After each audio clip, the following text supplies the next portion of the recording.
یہ ٹھیک ہے نا، آپ نے دیکھو اب بات کی ہے نا تو اس کا جواب ملتا ہے، لو آپ جواب۔ شیعہ سنی وہابی دیوبندی سائڈ پہ رکھو، ایک کامن مین مسلمان بن کے سوچو، جس ہستی کے بارے میں آپ بات کر رہے ہو آپ کو اندازہ ہی نہیں۔ ایک دفعہ نہیں، میں نے 50 دفعہ کلپ چلائے ہوئے ہیں جناب ابو طالب علیہ السلام کی شان میں، تم لوگ کہتے ہیں انہوں نے کلمہ نہیں پڑھا۔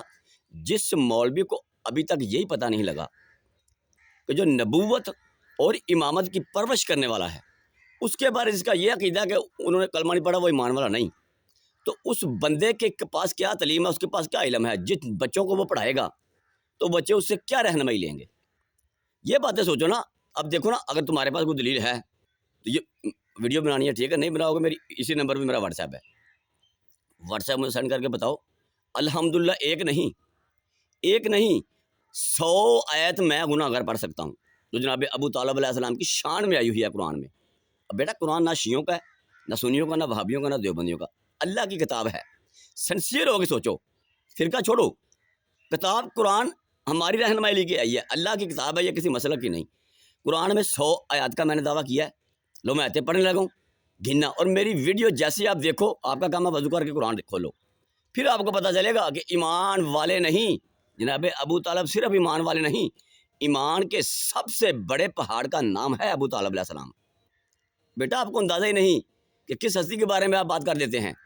اپنے علماء کو چھوڑو، قرآن کھولو دیکھو، وہ مولوی نے اس کے پاس علم ہی نہیں، اس کی عقل ہی نہیں کام کرتی جو یہ بات کرتا ہے۔ میں پھر بھی آپ سے بات کر رہا ہوں کہ میں نے دعویٰ کیا کہ 100 آیات ہیں، لو میں آیتیں پڑھنے لگا ہوں، آپ کا کام ہے کھول کے دیکھنا۔ سورہ دہر میں خالق فرما رہا ہے، پارہ نمبر ہے 29، سورہ دہر آیت کا نمبر ہے 24، وَلَا تُطِعْ مِنْهُمْ آثِمًا أَوْ كَفُورًا، اے حبیب مصطفیٰ کسی کافر اور گناہ گار سے مشورہ نہ کرنا۔ یعنی ہمارے نبی جو مصطفیٰ ہیں، قرآن میں اللہ ان پہ پابندی لگا رہا ہے، ممانت ہے کہ آپ نے کسی کافر اور گناہ گار سے مشورہ نہیں کرنا۔ جس وقت اعلان تبلیغ، اعلان نبوت کیا نبی پاک نے، سب سے پہلا مشورہ اپنے چچا ابو طالب سے کیا ہے۔ اب آپ یہ بات کہو گے کہ نبی نے قرآن کو خود نہیں مانا؟ غور کرو نا، قرآن پہ تدبر کرو۔ وَلَقَدْ يَسَّرْنَا الْقُرْآنَ لِلذِّكْرِ فَهَلْ مِن مُدَّكِرٍ، تحقیق آسان کیا ہم نے قرآن کو سمجھنے کے لیے، ہے کو قرآن کو سمجھنے والا؟ اب اس آیت کو سمجھو بھی، خالق نے جس سونے محمد صلی اللہ علیہ وسلم کا ہم نے کلمہ پڑھا ہوا ہے، اس نبی پہ پابندی لگائی ہے کہ آپ کسی کافر اور گناہ گار سے مشورہ نہیں کر سکتے۔ وَلَا تُطِعْ مِنْهُمْ آثِمًا أَوْ كَفُورًا، تو نبی پاک نے جس وقت اللہ نے تبلیغ کیا، ہمارے کہتے میں تبلیغ آپ نبوت کہتے ہو، چلو بات سمجھانے کے لیے بول دیتا ہوں، اعلان نبوت کیا، سب سے پہلا مشورہ ہی اب جناب ابو طالب علیہ السلام سے کیا۔ ایک آیت ہوئی تو دوسری آیت پھر دیکھو، اور اس آیت کا اب اندازہ لگانا کہ ابو طالب علیہ السلام کی شان کتنی بلند و بالا منزہ اور مبرہ ہے، یہ آپ لفظوں میں بیان ہی نہیں کر سکتے۔ قرآن میں آیت ہے سورہ بنی اسرائیل میں، وَقَضَىٰ رَبُّكَ أَلَّا تَعْبُدُوا إِلَّا إِيَّاهُ وَبِالْوَالِدَيْنِ إِحْسَانًا، اے حبیب مصطفیٰ رب کا حکم ہے اس کی عبادت کرو، والدین کے ساتھ نیک سلوک کرو۔ اگلی آیت پڑھو، اب سورہ بنی اسرائیل ہے، پارہ نمبر 15، آیت کا نمبر ہے 23 اور 24۔ آگے لگا رہا ہے اما یبلغن عندک الکبر احدہما او کلاہما فلا تقل لہما اف ولا تنہرہما وقل لہما قولا کریما، اگر تیرے دونوں والدین میں سے ایک یا دونوں بوڑھے ہو جائیں تو ان کو اف تک بھی نہیں کہنا، ان کے آگے عاجزی سے جھکے رہنا۔ بھی اللہ تو عالم الغیب ہے، اس بات پہ غور کرو، تدبر کرو نا، فکر کرو۔ جو حقیقی والدین ہیں نبی پاک کے، جناب آمنہ اور عبداللہ علیہ السلام، وہ تو بچپن میں ہی ریلیز فرما گئے۔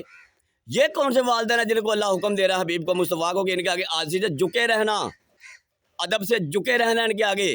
پوری کائنات کو حکم ہے کہ مصطفیٰ کے آگے جھکو، مصطفیٰ جھک رہا ہے ابو طالب کے آگے۔ اب کرو اندازہ، یہ توہین رسالت نہیں اور کیا ہے؟ آپ کہتے ہو ہمارے نبی کو کافر نے پالا ہے، توہین نہیں ہے؟ من سب نبیًا فاقتلوا، من سب نبیًا فاقتلوا، جس نے کسی بھی نبی کی توہین کی وہ واجب القتل ہے۔ کتنا بڑا آپ جرم کر رہے ہیں کہ جو ہستی نبوت اور امامت کو پروان چڑھا رہی ہے، اس کے بارے یہ کب آپ کا ذہن صاف ہوگا؟ میرے بیٹا مولویوں کو چھوڑو، آپ قرآن کھول کے دیکھو۔ مومن مسلمان کے لیے قرآن کی یہی کیفی ہے، پڑھ دوں بہت زیادہ پڑھ دوں، لیکن یہ ویڈیو چھوٹی میں اپنے بیٹوں کو لیے کلپ لاتا ہوں تو ان کو حقیقت کا پتہ چلے۔ نہ میرا مقصد بیٹا ویو لینا ہے، نہ لائک ہونا ہے، لا الہ الا محمد رسول اللہ علی ولی اللہ، میرا مقصد صرف یہی ہے کہ لوگوں کو حقیقت کا پتہ چلے۔ تو آپ بیٹا یہ کھولو قرآن، جیسے میری ویڈیو دیکھو آپ کا حق بن رہا ہے، قرآن کھولو دیکھو، اگر آپ کے پاس کوئی دلیل ہے تو میرے واٹس ایپ نمبر پہ سینڈ کرو نا، میں نے تو اوپن اعلان کیا ہوا ہے، اوپن، اور پھر کر رہا ہوں۔ جتنے بھی مسالک، جس بھی بندے کا یہ عقیدہ ہے کہ جناب ابو طالب نے کلمہ نہیں پڑھا، میں اس کی تردید کرتا ہوں اور اوپن اعلان کرتا ہوں مناظرے کا، اوپن، سارے رل کے آ جاؤ۔ سارے رل کے آ جاؤ, قرآن پہ بات ہو جائے گی. حدیث پہ بھی نہیں, قرآن پہ بات کرتے ہیں. قرآن میں میں بتاؤں گا کہ ایمان کے سب سے بڑے پہاڑ کا نام ہے جناب ابو طالب علیہ السلام.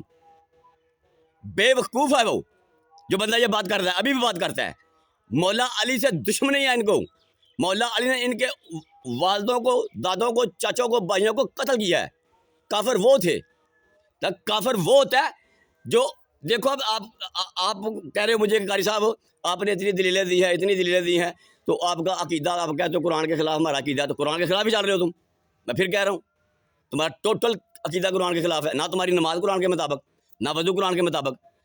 باقی اعمال چھوڑو, سب سے پہلے چاہے مومن ہے, چاہے مسلمان ہے, چاہے شیعہ ہے, سنی, وہابی, دیوبندی, کوئی بھی ہے, نماز ایک اللہ کا ایسا فریضہ ہے, واجب اور فرض ہے, کسی کو معافی نہیں. سورہ مائدہ میں وضو میں کیا کہہ رہا ہے؟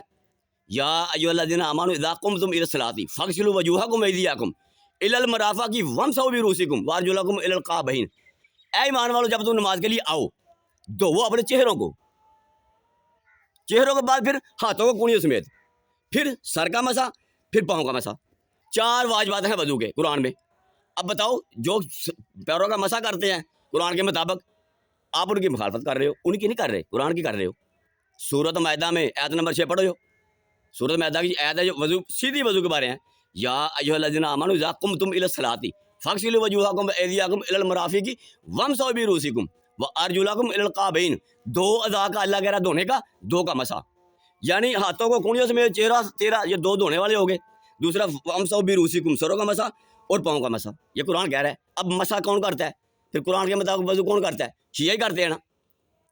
کرتے بھی غلط ہو تو جو صحیح کر رہے ہیں ان کو غلط بول رہے ہو.